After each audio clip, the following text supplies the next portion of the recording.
चांद sultana शिक्षण संस्थेच्या chairman पदासंदर्भातील सहाय्यक धर्मदाय आयुक्तांच्या आदेशाला मुंबई उच्च न्यायालयाच्या औरंगाबाद खंडपीठानं स्थगिती दिली आहे। संस्थेचे अपात्र सचिव शेख तन्वीर चांद आणि निलंबित मुख्याध्यापक खान नासिर ख्वाजालाल यांनी आर्थिक भ्रष्टाचार लपवण्यासाठी खोटा चेंज रिपोर्ट सादर केल्याचा आरोप आहे। या प्रकरणात शेख मुशाहिद लियाकत यांना चेअरमन म्हणून नियुक्त करण्यासाठी खोट्या सह्यांचा वापर करत बनावट वार्षिक सर्वसाधारण सभेचं इतिवृत्त तयार केलं गेलं। विद्यमान चेअरमन सय्यद अब्दुल मतीन अब्दुल रहीम यांचं नाव काढून टाकण्याचा हा डाव होता। धर्मदाय आयुक्त कार्यालयात एकाच दिवशी चेंज रिपोर्ट दाखल करून तत्वता मान्यता मिळवण्याची घाई गडबड संशयास्पद ठरली आहे। शेख मुशाहिद यांनी आदेशाचा गैरहर्थ लावत संस्थेत बेकायदा प्रवेश करून महत्वाचे दस्तऐवज आणि रोख रक्कम चोरल्याचा आरोप आहे। या विरोधात सय्यद अब्दुल मतीन आणि सहकाऱ्यांनी उच्च न्यायालयात दाद मागितली। न्यायमूर्ती चपळगावकर यांनी खोट्या अजेंडा आणि प्रक्रियेचा आधार घेत आदेशाला स्थगिती दिली। ज्येष्ठ वकील तोतला भाऊसाहेब यांनी युक्तिवाद केला। या घटनेमुळे अहिल्यानगरात संतापाची लाट उसळली। शेख मुशाहिद, शेख अकील लियाकत, शेख तन्वीर आणि खान नासिर यांच्यावर संस्था ताब्यात घेण्याचा आरोप आहे। समाजातून या कृत्याचा निषेध होत असून उच्च न्यायालयाच्या निर्णयाचं स्वागत केलं जात आहे। आज मी मुद्दाम पोलीस स्टेशनला येऊन माझी तक्रार नोंदवली आहे। चांद सुलताना हायस्कूलमध्ये जे खोटी बातमी पसरली होती, नवीन चेअरमन हे झाले, नियुक्त झाले म्हणून, तर मला एवढं सांगायचं की ते नियुक्तीच्या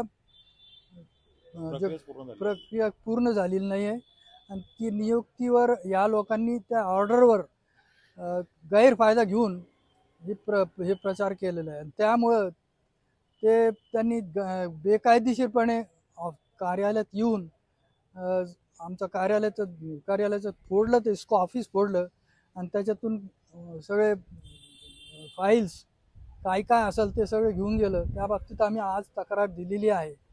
सांगायचं तात्पर्य एवढंच आहे की मी चुकीचे लोकांच्यावर ॲक्शन घ्यायला सुरू केली, लोकांना त्यांची जागा दाखवायला सुरू केली, तर ते काय त्यांना खपेना आणि कुठल्याही परिस्थितीत कसंही करून मला त्यांनी टार्गेट करायचा विचार केला आणि मला कसा काढता येईल याच्या सगळे कारस्थान सुरू करून हे सगळं घडलेलं आहे। त्यामुळे याचं मूळ कारण हे आहे की ज्या गुन्हेगार लोकांना मी फायलीवर घेतलं आहे, ज्यांच्यावर माझी ॲक्शन सुरू झाली, ती मधीच बंद पडावी आणि त्यांच्या अखत्यारीतला चेअरमन येऊन त्यांनी ते सगळं मिटवामिटवी करावी, या हेतूने हे सगळं घडलेलं आहे। एवढंच मला सांगायचं आहे।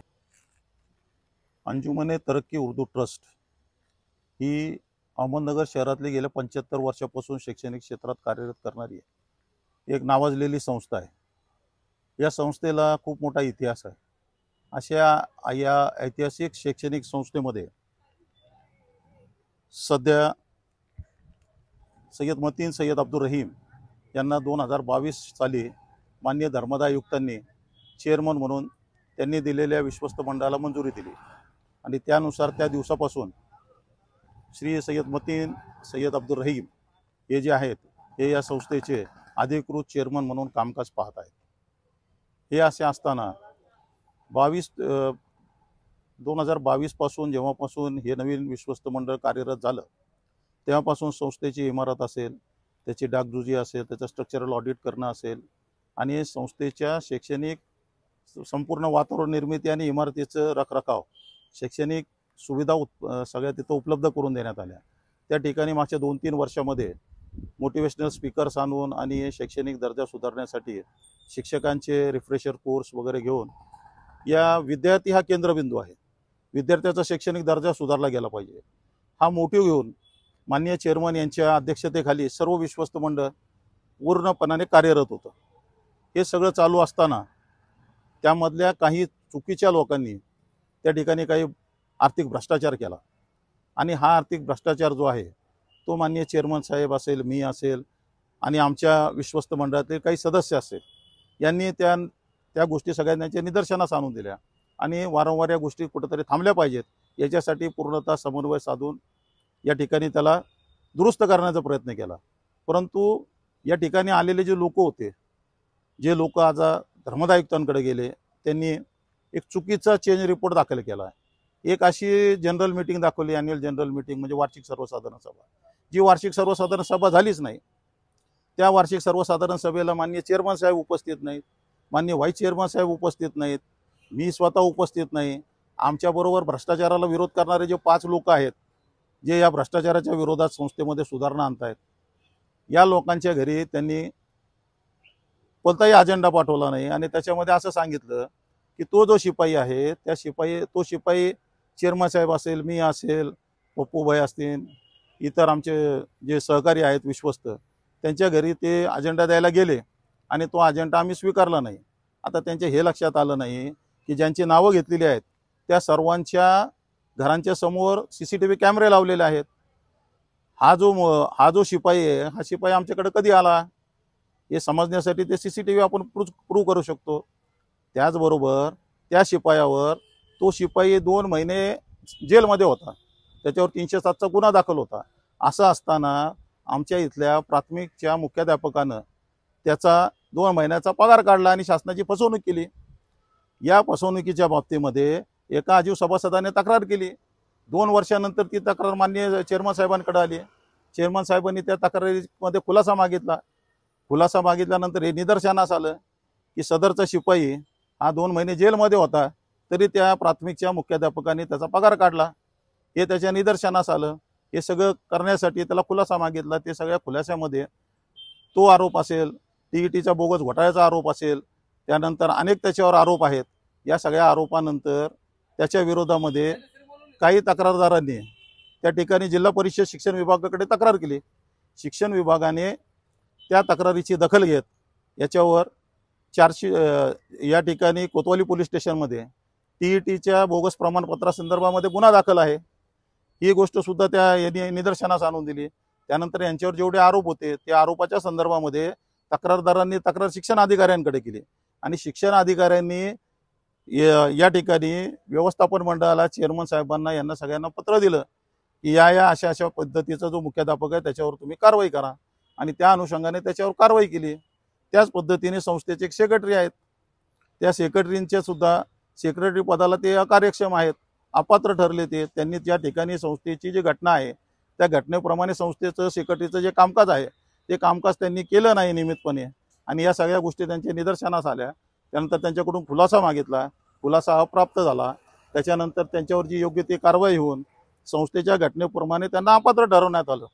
या सगळ्या गोष्टीचा राग मनात धरून माननीय चेअरमन साहेब असतील किंवा भ्रष्टाचाराच्या विरोधामध्ये संचालक मंडळ आहे, आम्ही काही लोक आहोत जे संस्थेचं हित आम्ही जोपासतोय. त्या ठिकाणी आम्ही ज्यावेळेस इथं आलो त्यावेळेस येतानाच आमच्या सगळ्यांचाच हेतू आहे होता की या शाळेचा शैक्षणिक दर्जा सुधारला गेला पाहिजे.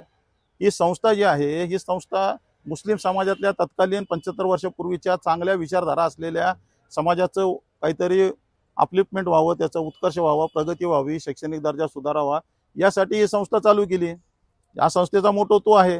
तो मोटो घेऊन संस्थेच्या घटनेप्रमाणे काम करत असताना चुकीच्या पद्धतीने जे लोक काम करत होते त्यांनी या गोष्टीचा राग मनात धरला आणि त्यांनी काय केलं, एक 3ऱ्या महिन्यामध्ये एक बोगस जनरल मीटिंग दाखवली.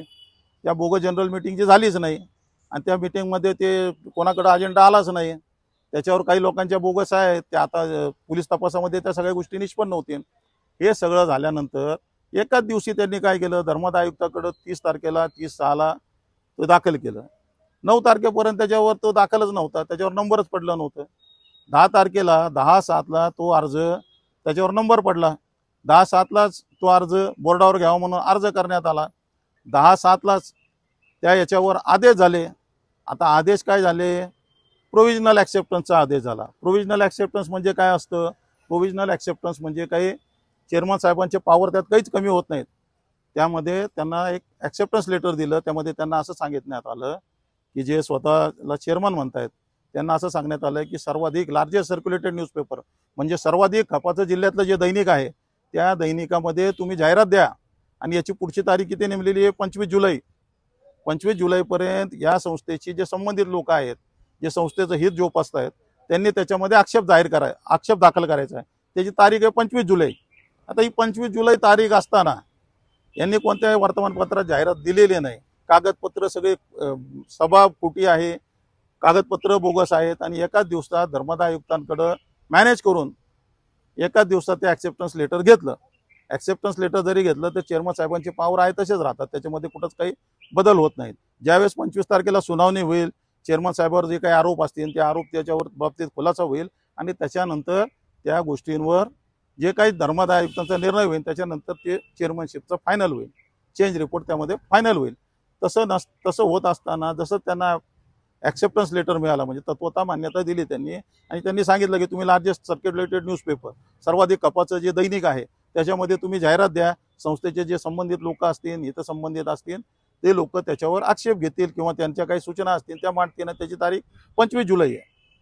असं असताना ती प्रक्रिया पूर्ण न करता त्या पत्राचा गैरफायदा घेतला आणि गैरफायदा घेऊन संस्थेत जाऊन त्या ठिकाणी असलेल्या प्राचार्यांना, शिक्षकांना सांगितलं की मी आजपासून चेअरमन आहे, मी सांगेल त्या पद्धतीने तुम्ही वागा.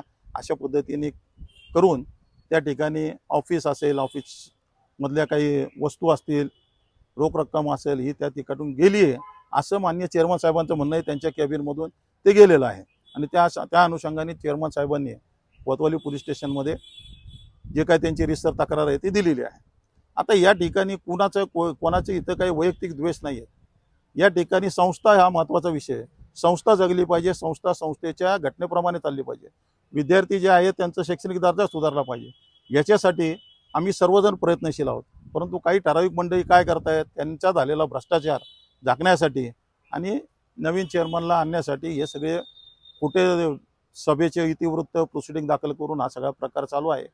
हा सगळा तपासाचा भाग आहे. परंतु यामध्ये आनंदाची गोष्ट एक आहे की या सगळ्या गोष्टीला मुंबई कोर्टाच्या औरंगाबाद खंडपीठानं त्या ठिकाणी स्थगिती दिलेली आहे. ही आनंदाची बाब आहे का जेणेकरून एक शैक्षणिक संस्था आहे 75 वर्षाची, त्याच्या चेअरमन झाल्यानंतर ज्या पद्धतीने सगळ्या शहरामध्ये वातावरण केलं जाते याचं नागरिकांमधून रोष व्यक्त होत आहे की ही शैक्षणिक संस्था आहे.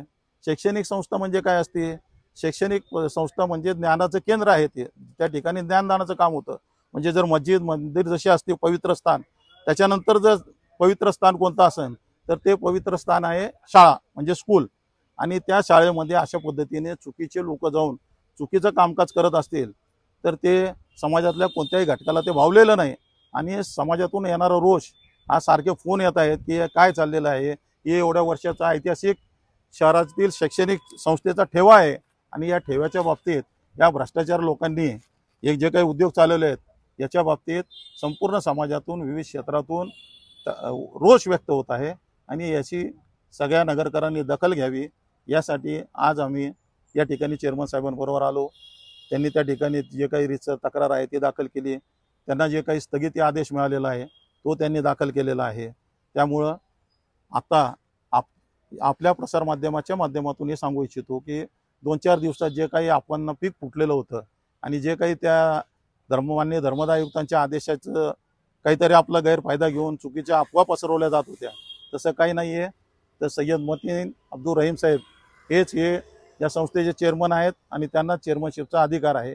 हे आपल्या माध्यमातून या ठिकाणी सांगण्याचा आम्ही प्रयत्न करत आहोत.